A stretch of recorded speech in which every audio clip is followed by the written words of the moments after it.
రబీ కాలంలో సాగు చేయబడుతూ వాతావరణంలోని మంచును ఉపయోగించుకొని చక్కగా పెరిగే అపరాల పంట శనగ. ఉభయ రాష్ట్రాలలోనూ సాగవుతోంది ఈ పంట. తెలంగాణలోని ఉమ్మడి ఆదిలాబాద్, నిజామాబాద్, మహబూబ్ నగర్, సంగారెడ్డి జిల్లాల్లో, ఆంధ్రప్రదేశ్లోని ఉమ్మడి గుంటూరు, ప్రకాశం జిల్లాల్లో సాగు చేయబడుతోంది. అక్టోబర్, నవంబర్ మాసాల్లో శనగను విత్తుకుంటారు. ఉమ్మడి ప్రకాశం జిల్లాలో సాగవుతున్న పైరు ప్రస్తుతం శాఖీయ దశ నుంచి 30 రోజుల వయస్సు వరకు ఉంది.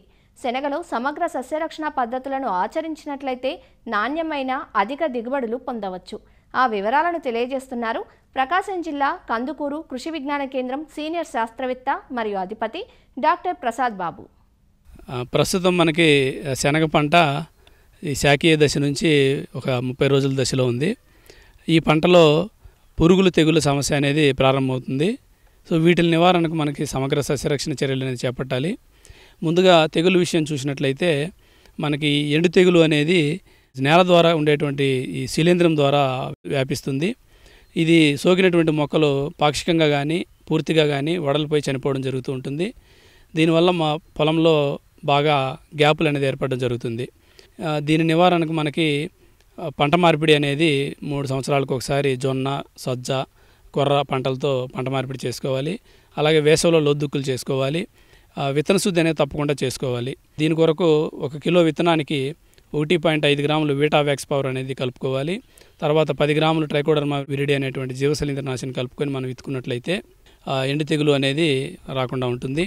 అలాగే వీటిని తట్టుకునేటువంటి రకాలు నంద్యాల గ్రామ్ 452 కానీ, నంద్యాల గ్రామ్ 49 కానీ, 776 అనేటువంటి రకాలు ఎండు తెగులు తట్టుకునేటువంటి సామర్థ్యం ఉన్నట్టు కాబట్టి ఈ రకాలను ఎంపిక చేసుకొని విత్తుకోవాలి. ఈ ట్రైకోడర్మాతో వృద్ధి చేసినటువంటి పేడ ఎరువును అంటే 2 కిలోల ట్రైకోడర్మా విరిడి అని 90 కిలోల పేడ ఎరువు, 10 కిలోల వేప చెక్క, అలాగే మనకి బెల్లం నీళ్లు కలుపుకొని నీడలో 15 రోజులు ఈ మిశ్రమాన్ని మగ్గబెట్టి తర్వాత ఎకరా పొలంలో మనం ఆఖరి దుక్కులో తేమ ఉన్నప్పుడు కానీ వేసుకున్నట్లయితే ఈ సహజ సిద్ధంగానే ఎండు తెగులు కలిగజేసేటువంటి శిలీంధ్రాన్ని మనం నివారించుకోవచ్చు.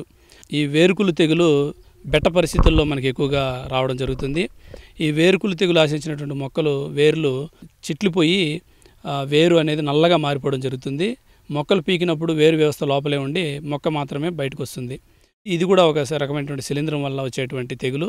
సో దీని నివారణకు విత్తన శుద్ధి చేసుకోవాలి. అలాగే పంట మార్పిడి, వేసవిలో లోద్దుక్కులు చేసుకోవాలి. ఈ తెగులు గమనించిన వెంటనే మనం 1 గ్రాము కార్బండిజం 1 లీటర్ నీటికి కలుపుకొని మొక్క మొదలలో బాగా భూమి తడిచేలాగా మనం పిచికారీ చేసుకున్నట్లయితే ఈ తెగులు మనం నివారించుకోవచ్చు. అలాగే ట్రైకోడర్మా విరిడిని వృద్ధి చేసుకుని ఎకరా పొలంలో మనం చల్లుకున్నట్లయితే దీన్ని మనం సమర్థవంతంగా నివారించుకోవచ్చు. ఇక పురుగుల విషయానికి వచ్చినట్లయితే ఈ పచ్చపురుగు నివారణకు మనం తప్పకుండా సమగ్ర సస్యరక్షణ చర్యలు అనేది చేపట్టాలి. దీని కొరకు వేసవిలో బాగా లోద్దుక్కులు చేసుకుని నేలలో ఉన్నటువంటి ఈ పీపాలు ఎండ వేడిమికి ఎక్స్పోజ్ చేసి చనిపోయే విధంగా లోద్దుక్కులు చేసుకోవాలి. అలాగే పంట చుట్టూ 4 వరుసల జొన్న కానీ సజ్జ కానీ వేసుకోవాలి. అలాగే 8 వరుసల శనగకి 2 వరుసలు ఆవాలు కానీ ధనియాలు కానీ వేసుకున్నట్లయితే మంచి పురుగులు వృద్ధి చెంది ఈ పచ్చపురుగు సమస్యను తగ్గించడం జరుగుతుంది. పంట వేసినటువంటి 20 రోజుల తర్వాత లింగాకర్షక బుట్టలు ఎకరాకి 10 చొప్పున పంట కంటే 1 అడుగు ఎత్తులో మనం పెట్టుకున్నట్లయితే మగరెక్కల పురుగులను ఆకర్షించబడి తద్వారా దీని యొక్క సంతతిని తగ్గించడం జరుగుతుంది. పంట విత్తన 20 రోజుల నుంచి 25 రోజులప్పుడు 10,000 ppm వేప నూనె అయితే 500 మిల్లీలీటర్లు, 1500 లేదా 3000 ppm వేప నూనె అయితే 1 లీటర్ చొప్పున మనం 1 ఎకరాకు పిచికారీ చేసుకున్నట్లయితే తొలి దశలో ఉన్నటువంటి గుడ్లను మరియు పురుగులను మనం నివారించుకోవచ్చు.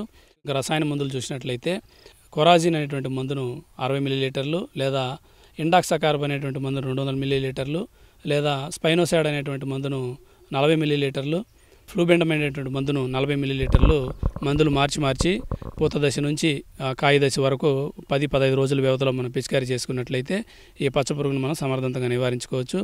ఈ రబ్బర్ పురుగు కూడా దీంట్లో ప్రధానమైన సమస్య. దీన్ని నివారణకు కూడా మనకి ఎకరాకు ఇండాక్సాకార్బ్ అనేటువంటి మందును 200 మిల్లీలీటర్లు లేదా రైనాక్సిపిర్ అనేటువంటి మందును 40 మిల్లీలీటర్లు లేదా క్లోరాంట్రిన్ప్రో అనేటువంటి మందును 60 మిల్లీలీటర్లు మందులు మార్చి పిచికారీ చేసుకున్నట్లయితే మనం ఈ రబ్బర్ పురుగును కూడా సమర్థవంతంగా నివారించుకోవచ్చు. ఈ విధమైనటువంటి సస్యరక్షణ చర్యలు శనగలో చేపట్టినట్లయితే మనకి ఖర్చు తగ్గి మంచి దిగుబడులు తీసేదానికి అవకాశం ఉంటుంది.